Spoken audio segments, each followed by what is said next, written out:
Hello friends, welcome to my YouTube channel AV academy. दोस्तों, मैं हूं श्वेता और आप सभी का स्वागत है मेरे यूट्यूब चैनल एवी एकेडमी के साथ। दोस्तों, आज का क्लास हमारा हिस्ट्री का होगा और हिस्ट्री के अंतर्गत आज हम लोग गुप्त काल को पढ़ेंगे। पिछले क्लास में हम लोगों ने मौर्योत्तर काल को पढ़ा, तो जिन लोगों ने पिछले क्लास को नहीं किया है उनके लिए मैं डिस्क्रिप्शन बॉक्स में लिंक को डाल दूंगी ताकि आप लोग पिछले क्लास को कर सके। तो चलिए आज की क्लास को शुरू करते हैं। आज हम लोग गुप्त काल को देखते हैं। गुप्त काल में सबसे पहला पॉइंट है आज हमारा, गुप्त राजवंश का प्रथम शासक कौन था। तो गुप्त राजवंश का प्रथम शासक जो है, जो श्रीगुप्त है, जो प्रथम शासक है गुप्त राजवंश का। नेक्स्ट पॉइंट है, नगरों का क्रमिक पतन किस एक काल की महत्वपूर्ण विशेषता है। तो यह गुप्त काल की महत्वपूर्ण विशेषता है। प्राचीन भारत में किस वंश का शासनकाल स्वर्ण युग कहा जाता है। तो गुप्त वंश के शासनकाल को स्वर्ण युग कहा जाता है, यानी कि गोल्डन एज जो है, जो गुप्त वंश के शासनकाल को कहा जाता है। तो इम्पॉर्टेंट पॉइंट से ध्यान रखिएगा, इस पॉइंट्स को क्वेश्चन पूछ देता है, यहाँ से पूछा जा सकता है कि प्राचीन भारत में किस वंश के शासनकाल को स्वर्ण युग के नाम से जाना जाता था या कहा जाता था। तो यह है गुप्त वंश। नेक्स्ट पॉइंट है हमारा, गुप्त वंश ने किस अवधि तक शासन किया। तो यह जो है, जो शासन किए 275 से लेके 550 ईस्वी तक। नेक्स्ट पॉइंट है, भारत का नेपोलियन किसे कहा जाता है। तो समुद्रगुप्त को भारत का नेपोलियन कहा जाता है। ये भी इम्पॉर्टेंट पॉइंट से दोस्तों क्वेश्चन पूछा जाता है एग्जामिनेशंस में, तो ध्यान रखिएगा। भारत का नेपोलियन किसे कहा जाता है, समुद्रगुप्त को भारत का नेपोलियन कहा जाता है।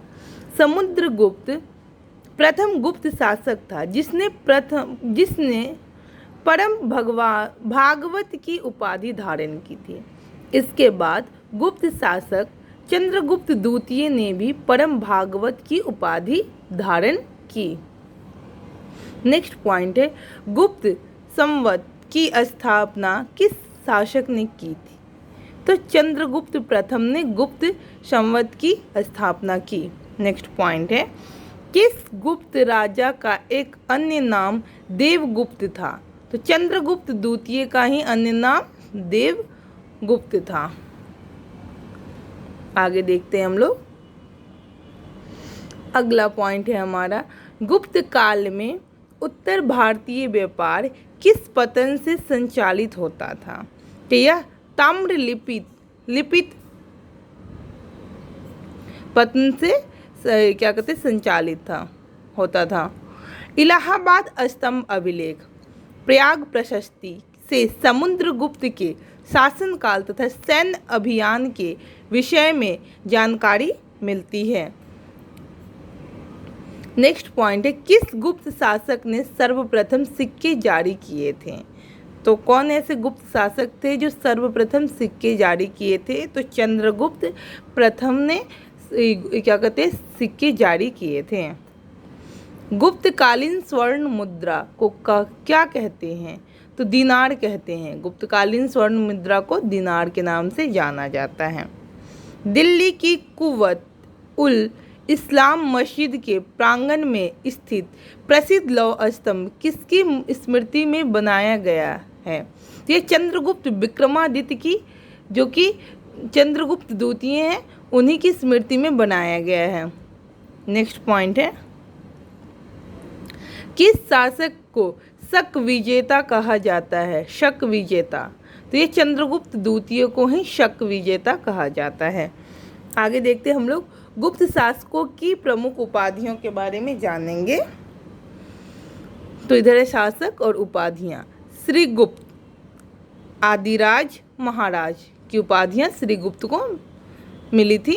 चंद्रगुप्त द्वितीय, इनका उपाधि है विक्रमादित्य और विक्रमांक। तो दोस्तों क्वेश्चन पूछ देता है, जैसे पूछ सकता है कि विक्रमादित्य की उपाधि किस गुप्त शासक को दी गई थी। तो चंद्रगुप्त द्वितीय को, इस तरीके से क्वेश्चन बन सकता है। तो ध्यान रखना है आप लोगों को कि किस शासक को कौन सी उपाधि दी गई थी।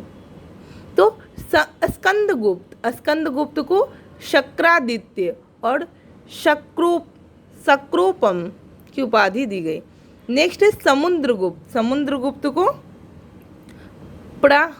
पराक्रमांक, कुमारगुप्त को महेंद्रादित्य और चंद्रगुप्त प्रथम को महाराजा अधिराज की उपाधि दी गई। यानी कि महाराजा अधिराज की उपाधि किसको सौंपी गई थी? तो चंद्रगुप्त प्रथम को। ध्यान रखिएगा। आगे पढ़ते हैं हम लोग।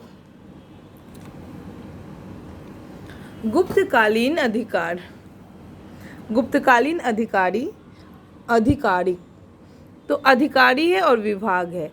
महासेनापति जो कि सेना का सर्वोच्च अधिकारी होता था, उसको महासेनापति कहा जाता था।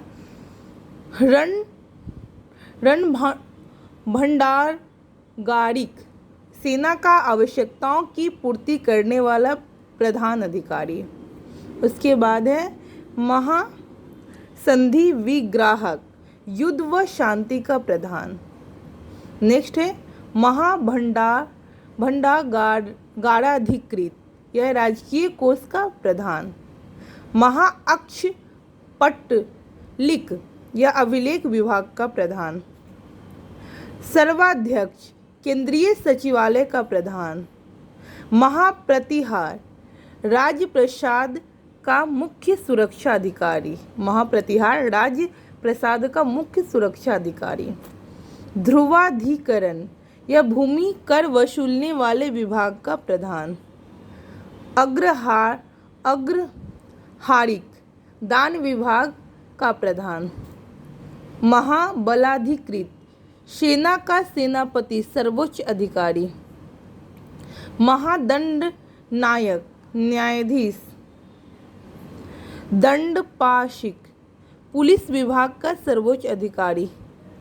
विनय स्थिति स्थापक, शिक्षा अधिकारी। आगे देखते हैं हम लोग।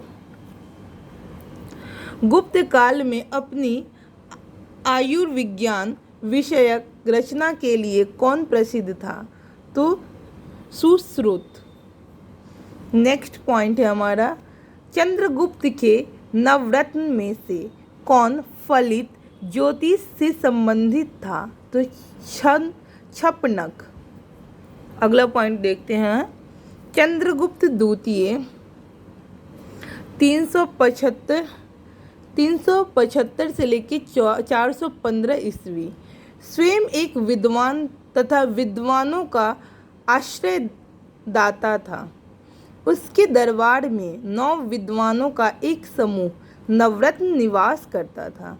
इसमें कालिदास, धन्वंतरी, छपनक, शंकु, वेतला भट्ट, अमर सिंह, घटक पर, वराहमिहिर तथा वररुचि जैसे विद्वान थे। आगे देखते हैं हम लोग। शक एवं गुप्त संवतों के मध्य कितना अंतर है? तो 242 वर्ष का। क्या कह रहा है? शक एवं गुप्त संवतों के मध्य कितना अंतर है? तो 242 वर्ष। गुप्तकालीन रजत, चांदी मुद्राओं को क्या नाम दिया गया था? तो रूपक। अगला पॉइंट है, कुमारगुप्त कालीन मंदसौर अभिलेख में किस श्रेणी का उल्लेख किया गया है? तो तंतुवाय का उल्लेख किया गया है।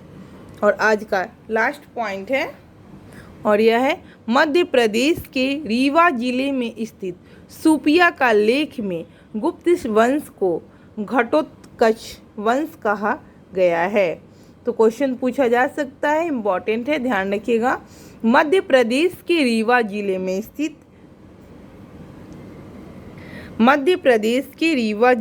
स्थित सुपिया का लेख में गुप्त वंश को घटोत्कच वंश कहा गया। एक तो क्वेश्चन ये पूछा जाएगा कि कौन से लेख में गुप्त वंश को घटोत्कच वंश कहा गया? तो यह सुपिया का लेख। नहीं तो इसको ध्यान रखिएगा। तो दोस्तों इस तरीके से आज की क्लास को यहीं पे समाप्त करते हैं। आज हम लोगों ने गुप्त काल के बारे में पढ़ा, इससे रिलेटेड कुछ पॉइंट्स रह गए हैं जिसको कल के क्लास में पूरा करेंगे। तो दोस्तों मैं उम्मीद करती हूँ कि आज की क्लास से आप लोगों को बेनिफिट होगा। कहीं भी किसी भी प्रकार का आप लोगों को क्या कहते हैं डाउट हो तो आप लोग कमेंट सेक्शन में कमेंट करके मुझे बता सकते हैं कि मैम मुझे यहाँ पे प्रॉब्लम हो रही है। मैं आपकी जो भी प्रॉब्लम है उसको दूर करने की कोशिश करूँगी। तो दोस्तों अगर आपने अभी तक हमारे यूट्यूब चैनल एवी एकेडमी को सब्सक्राइब नहीं किया तो सब्सक्राइब कर लें, बेल आइकन को दबा दें ताकि लेटेस्ट अपडेट आपको मिलता रहे। Thanks for watching my video.